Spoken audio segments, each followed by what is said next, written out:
প্রিয় শিক্ষার্থীবৃন্দ, একাদশ শ্রেণীর সমাজকর্ম ক্লাসে স্বাগতম জানাচ্ছি।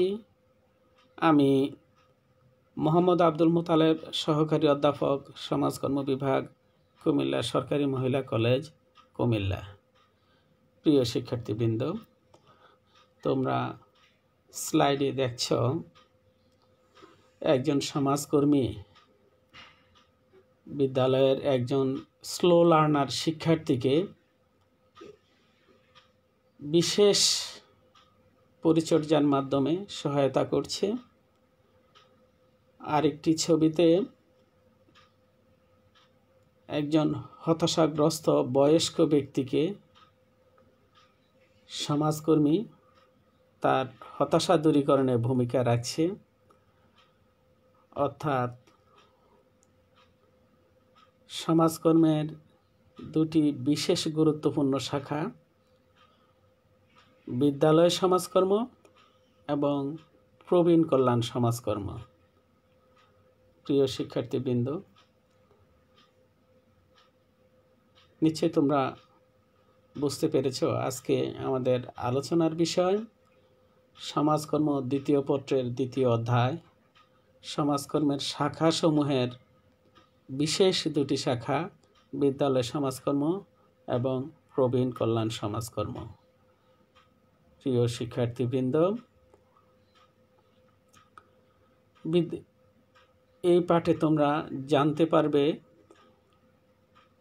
বিদ্যালয় সমাজকর্ম সম্পর্কে, বিদ্যালয় সমাজকর্মের ইতিহাস ব্যাখ্যা করতে পারবে, বিদ্যালয় সমাজকর্মের গুরুত্ব বর্ণনা করতে পারবে, বিদ্যালয় সমাজকর্মের ভূমিকা জানবে, প্রবীণ কল্যাণ সমাজকর্ম সম্পর্কে ধারণা লাভ করবে, প্রবীণ কল্যাণের সমাজকর্মের ভূমিকা বর্ণনা করতে পারবে।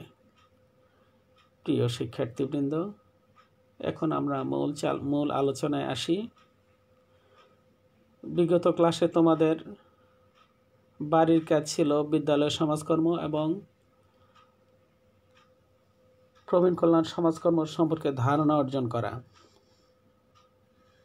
নিশ্চয়ই তোমরা জানো বিদ্যালয় সমাজকর্ম কি। বিদ্যালয় পরিবেশে সমাজকর্মের জ্ঞান ও দক্ষতা প্রয়োগ করে ছাত্র জীবনকে অধিক ফলপ্রসূ করার লক্ষ্যে বিদ্যালয় সমাজকর্ম অনুশীলন করা হয়। শিক্ষা প্রতিষ্ঠানে বিরাজমান সমস্যা, বিশৃঙ্খলাপূর্ণ পরিবেশ, নকল প্রবণতা, পাঠে অমনোযোগিতা, স্কুল পালানো, ড্রপ আউট, বিশেষ চাহিদা সম্পন্ন শিশুর শিক্ষা কার্যক্রম যেমন স্লো লার্নার, ইনক্লুসিভ শিক্ষা এবং স্কুল পরিবেশে সামঞ্জস্যহীনতা ইত্যাদি নিরসনকল্পে ব্যক্তি সমাজকর্ম পদ্ধতির উপর ভিত্তিশীল সমাজকর্ম অনুশীলনের একটি বিশেষ শাখা হচ্ছে বিদ্যালয় সমাজকর্ম। সাধারণত বিদ্যালয়ের শিক্ষার্থীদের শিক্ষা কার্যক্রমে সহায়তা করার জন্য বিদ্যালয় সমাজকর্ম গুরুত্বপূর্ণ ভূমিকা রাখে। প্রিয় শিক্ষার্থীবৃন্দ, এই পর্যায়ে আমরা বিদ্যালয় সমাজকর্মের ইতিহাস জানব। 1907 সালে মার্কিন যুক্তরাষ্ট্রের বোস্টন, হার্টফোর্ড এবং নিউ ইয়র্ক শহরের কমিউনিটি এজেন্সিগুলোর সহায়তায় প্রথম বিদ্যালয় সমাজকর্ম শুরু হয়েছিল। তার ধারাবাহিকতায় 1913 সালে সরকারি স্কুলে ভিজিটিং শিক্ষকদের বিদ্যালয় সমাজকর্ম পরিচালনার জন্য আর্থিক বরাদ্দ দেওয়া হয় এবং তাদেরকে স্বীকৃতি দেওয়া হয়। প্রিয় শিক্ষার্থীবৃন্দ, সেই 13 সালের ধারাবাহিকতায় 1922 সালে বিশিষ্ট সমাজকর্মী মেরি রিচমন্ড শিক্ষা প্রতিষ্ঠানে বিদ্যালয় সমাজকর্মের গুরুত্ব তুলে ধরেন। এই জন্যই তাকে বিদ্যালয় সমাজকর্মের জনক বলা হয়। এরপর 1945 সালে আমেরিকায় national association of school social work গঠিত হয়। 1955 সালে এটি জাতীয় সমাজকর্ম সমিতির সঙ্গে সমন্বিত হয়। 1960 সালে আইন প্রণয়নের মাধ্যমে সরকারি স্কুলের পাশাপাশি বেসরকারি স্কুলেও বিদ্যালয় সমাজকর্ম চালু করা হয়।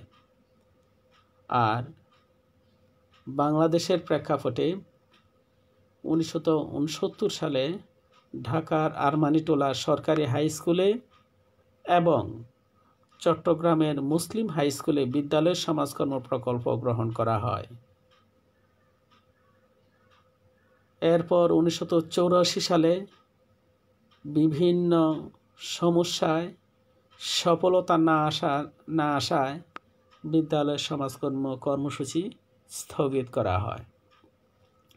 প্রিয় শিক্ষার্থীবৃন্দ, এই পর্যায়ে আমরা আলোচনা করব বিদ্যালয় সমাজকর্মের গুরুত্ব। প্রিয় শিক্ষার্থীবৃন্দ,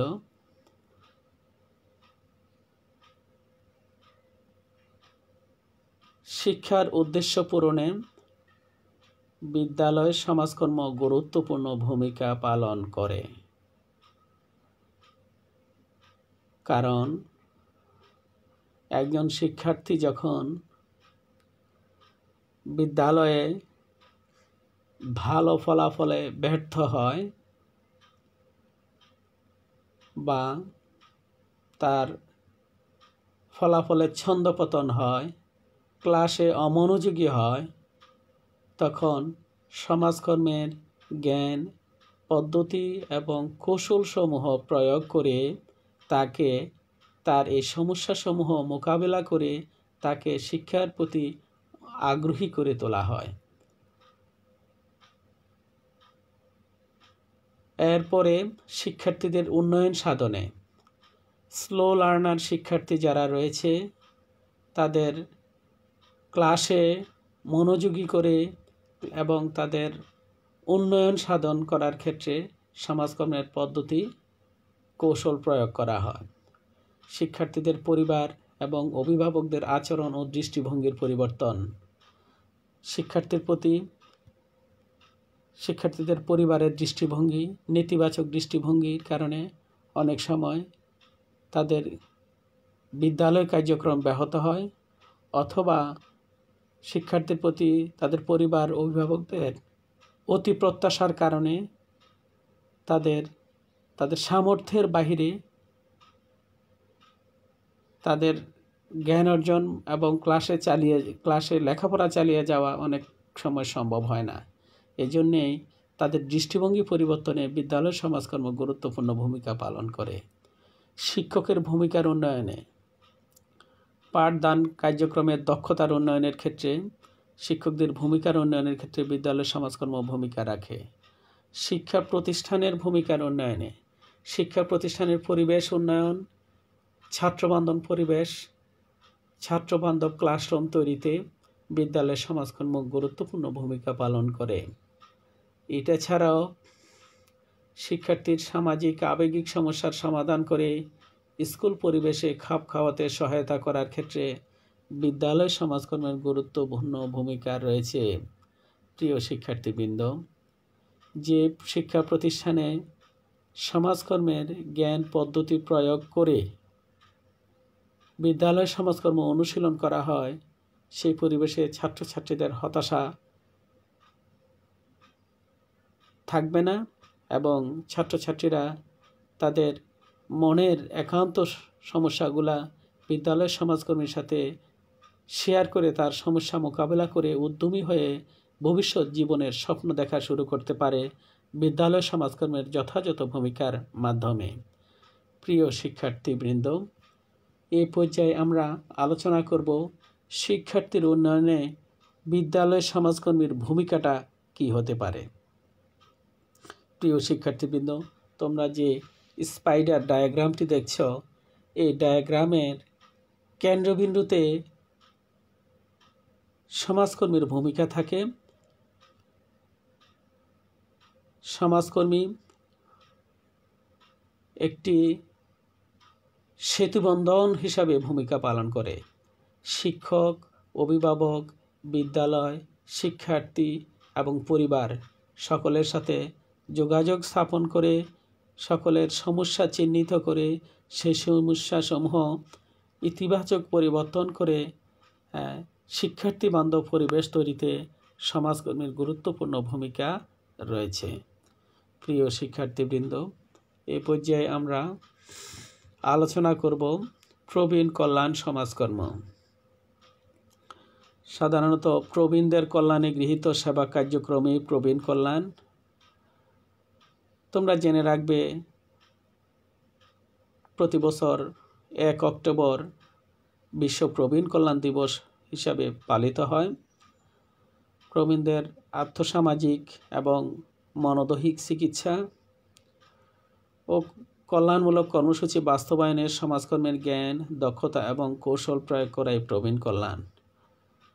প্রবীণ কল্যাণের 3টি বিশেষ দিক রয়েছে: প্রবীণদের চাহিদা এবং প্রয়োজন নির্ণয়, প্রবীণদের সমস্যা মোকাবিলাকরণ, প্রবীণ সেবা সংশ্লিষ্ট নীতি, পরিকল্পনা ও সাংগঠনিক গঠন কাঠামো। প্রিয় শিক্ষার্থীবৃন্দ, এ পর্যায়ে তোমাদেরকে প্রবীণ কল্যাণের সমাজকর্মীর ভূমিকা আলোচনা করব। প্রথমত, সেবা পাওয়ার যোগ্য প্রবীণদের সমস্যা কাটিয়ে ওঠার ক্ষেত্রে পেশাদার সমাজকর্মীরা মধ্যস্থতাকারীর ভূমিকা পালন করেন। প্রবীণদের কল্যাণে পরিচালিত কেস ম্যানেজমেন্ট, যেমন কেস শনাক্তকরণ, কেস গ্রহণ, কেস মূল্যায়ন, লক্ষ্য নির্ধারণ, সেবা পরিকল্পনা গ্রহণ, সমস্যা মোকাবেলায় সামর্থ্য জোরদারকরণ ইত্যাদি কাজ সমাজকর্মীরা করে থাকেন। প্রবীণদের পরামর্শ সেবা প্রদানের সমাজকর্মীর ভূমিকা পালন করেন, কারণ প্রবীণরা একসময় পরিবার সমাজের গুরুত্বপূর্ণ দায়িত্ব পালন করেছেন। যখন তারা বয়স্ক হয়ে পড়েন, তখন তারা দায়িত্ব থেকে অব্যাহতি পান, যার কারণে তারা মানসিকভাবে মনে করেন আমরা হয়তো অকেজো হয়ে গিয়েছি, সমাজ আমাদেরকে কোনো গুরুত্ব দিচ্ছে না, বা মানসিক অবসাদ অথবা শারীরিক সমস্যাসমূহ যখন প্রকট হয় তারা হতাশ হয়ে পড়ে। সেই ক্ষেত্রে প্রবীণদেরকে মানসিকভাবে সুস্থ রাখার জন্য পরামর্শ প্রদান করে থাকেন সমাজকর্মীগণ। প্রবীণ দিবাযত্ন সেবা এবং দত্তক কার্যাবলীতে সহায়তা প্রদান করেন। সাধারণত ইংল্যান্ড, আমেরিকায় প্রবীণ দিবাযত্ন কেন্দ্র, সেবা এবং দত্তক কার্যাবলীতে এই কার্যক্রমগুলো সমাজকর্মীগণ করে থাকেন। প্রবীণ নিরাপত্তায় ভূমিকা রাখেন সমাজকর্মী। প্রবীণদের চিকিৎসা ক্ষেত্রে ভূমিকা রাখেন সমাজকর্মী। প্রবীণ বান্ধব নীতি এবং পরিকল্পনা গ্রহণে সরকারকে সহযোগিতা করেন সমাজকর্মী। যৌথ পরিবার ব্যবস্থায় প্রবীণদের লালন, প্রবীণদের দেখাশোনা করার কাজ জন্য মানসিকতা তৈরি কাজটি করে থাকেন সমাজকর্মী। সামাজিক সচেতনতা বৃদ্ধি এবং বয়স্ক সংগঠন, চিত্ত বিনোদনের ব্যবস্থা করা, এইসব কাজ প্রবীণদের কল্যাণের সমাজকর্মীরা করে থাকেন। প্রিয় শিক্ষার্থীবৃন্দ, আজকের আলোচনায় আমরা সম্ভাব্য 2-1টি জ্ঞানমূলক প্রশ্ন তোমাদের সামনে তুলে ধরছি। যেমন, বাংলাদেশে কোন সালে বিদ্যালয় সমাজকর্ম চালু হয়? বিদ্যালয় সমাজকর্মের মূল উদ্দেশ্য কি? প্রবীণ কারা? প্রবীণ হিতৈষী সংঘ জরা বিজ্ঞান প্রতিষ্ঠান কোন সালে প্রতিষ্ঠিত হয়? জরা পাতার আপন ঘর কি? প্রিয় শিক্ষার্থীবৃন্দ, অনুধাবনমূলক প্রশ্নের মধ্যে হচ্ছে বিদ্যালয় সমাজকর্ম বলতে কি বোঝায়, বিশেষ চাহিদা সম্পন্ন শিশু কারা, প্রবীণ কল্যাণ বলতে কি বোঝায়। এই পর্যায়ে আমরা প্রয়োগ এবং উচ্চতর দক্ষতা একটি সৃজনশীল উদাহরণ আলোচনা করব। প্রিয় শিক্ষার্থীবৃন্দ, তোমরা উদ্দীপকটি পড়ো এবং উদ্দীপকগুলোর উত্তর দাও। উদ্দীপকে দেয়া আছে, নাসিম মনোহরদী সরকারি প্রাইমারি স্কুলে ৫ম শ্রেণীতে পড়ে। তাদের দাদা অবসরপ্রাপ্ত সরকারি কর্মকর্তা। মুখলেস সাহেব তাকে বিদ্যালয়ে আনা নেয়ার দায়িত্ব পালন করেন, কিন্তু বয়সের ভারে মাঝে মাঝে তিনি শারীরিকভাবে অসুস্থ এবং মানসিক অবসাদগ্রস্ত হয়ে পড়েন। এতে করে নাসিমের স্কুলে যাওয়া আসা বিঘ্নিত হয়। নাসিমের বাবা বিষয়টি লক্ষ্য করেন। তিনি তার বাবার সমস্যা বুঝতে চেষ্টা করেন। তিনি বিভিন্নভাবে পর্যালোচনা করে দেখেন যে তার বাবার এ ধরনের সমস্যা থাকাটাই স্বাভাবিক। তাকে পছন্দের কাজে ব্যস্ত রাখতে পারলে এই ধরনের সমস্যা অনেকটাই দূর করা সম্ভব। তিনি জানেন যে তার বাবা পড়াশোনা করতে ভালোবাসেন, তাই তিনি বাড়িতেই ছোটোখাটো একটি পাঠাগার করে দেন। এরপর থেকে পড়াশোনার মাঝে মুখলেস সাহেবের সময় ভালোই কাটতে থাকে। বাংলাদেশের প্রেক্ষাপটে কাদেরকে প্রবীণ জনগোষ্ঠীর অন্তর্ভুক্ত করা হয়েছে? প্রবীণ সমস্যা স্বাভাবিক, সর্বজনীন এবং বিশ্বব্যাপী কিভাবে বুঝিয়ে লিখো। উদ্দীপকে বর্ণিত মুখলেস সাহেবের জন্য তার পুত্র কর্তৃক ব্যবস্থা সমাজকর্মের একটি বিশেষ শাখার প্রতিনিধিত্ব করে ব্যাখ্যা করো। এখানে বিশেষ শাখাটা হচ্ছে প্রবীণ কল্যাণ সমাজকর্ম। উদ্দীপক বর্ণিত মুখলেস সাহেবের মতো দেশের অন্যান্য প্রবীণদের কল্যাণের সমাজকর্মীর ভূমিকা। এখানে সমাজকর্মীর ভূমিকাগুলা আলোচনা আসবে উদ্দীপকের আলোকে। প্রিয় শিক্ষার্থীবৃন্দ, তোমাদের বাড়ির কাজ তোমরা জ্ঞানমূলক, অনুধাবনমূলক, প্রয়োগোচ্চর দক্ষতামূলক অনুশীলনগুলো দেখবে। আর বিগত ক্লাসেও তোমাদের বাড়ির কাজ ছিল বিদ্যালয় সমাজকর্ম, প্রবীণ কল্যাণ সমাজকর্ম, এগুলো আবার দেখবে। প্রিয় শিক্ষার্থীবৃন্দ,